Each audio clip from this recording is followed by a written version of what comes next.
Let me explain something real quick. I mean, three categories. There's minimal, productivity, and convenience.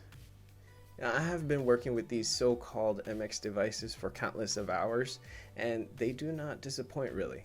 I work for a company that handles with a lot of licensing agreements and video editing with business broadcasters that require a lot of typing, and post-production media editing for businesses to boost their productivity in their convenience of exposure. A lot of words. Now, do the MX devices help me with that? Yes, but there are differences between them, not just the size that is obviously comparable, but in productivity and convenience as well. But first, out of the box, there is no perfect keyboard.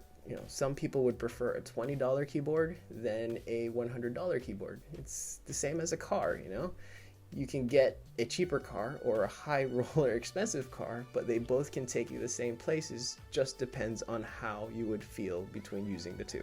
So let's start with minimal. They both have that minimal look, which looks nice and clean. The full MX keyboard is about 17 inches long and roughly 5 inches in width. The MX Keys Mini is just about less than 12 inches long with the same width as the full size.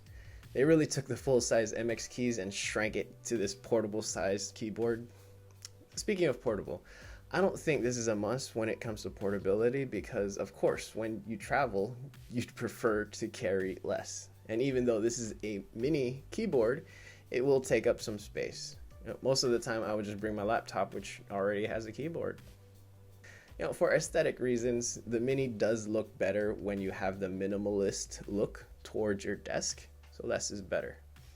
And they both do have the soft backlighting that lights up the keyboard as soon as you touch the keys. Now, productivity, but is it really? When you're supposed to be working better and proactive for both of these keyboards, I think I would still need another sort of controller for additional macro keys.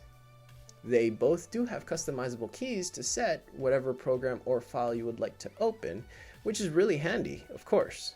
But why would I set the emoji key to open a calculator? Maybe that happy face is laughing at me for using a calculator. Now, for convenience, when you're finished using your computer, do you leave your computer on or make it go to sleep or hibernate? For me, I knock it out every time when I'm done. Because next morning, when it's time to rock and roll, I press the space bar to make it wake up. The MX Keys Full works, but the MX Keys Mini says differently as if he doesn't want to wake up. The MX Keys Mini is connected via Bluetooth, and the computer would have to be already awake in order for the connection to be active.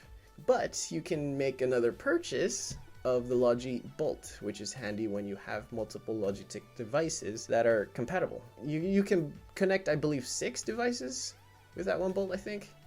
Correct me if I'm wrong. I'm not sure. But anyway, overall, for battery life, I never had an issue with. I mean, they remind me ahead of time that the battery is going to go low. So that's pretty good. You can still use these keyboards even when they are hooked up to charge. So that's a good one too. They sound very minimal as well. Not too mechanical and not too quiet, which is satisfying when you are doing some type speeds.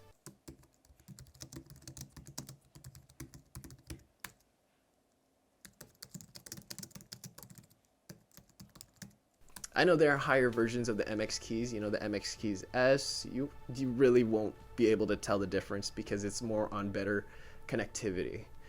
But the MX Keys works perfectly fine, and I'm going in on about 1 year now, and it's still working like a champ. And if you're looking to grab the MX Keys, may as well. I mean, links are down below with my affiliate links, and thank you for hanging out, and I'll catch you guys on another video. What recommendations do you guys have for pretty good keyboards? I mean, that is good. It's minimal, just like the MX Keys, but it is very productive-y. So you have macros and knobs, and where you can have shortcuts, for Premiere or any other softwares for in the computer. What's a pretty good one?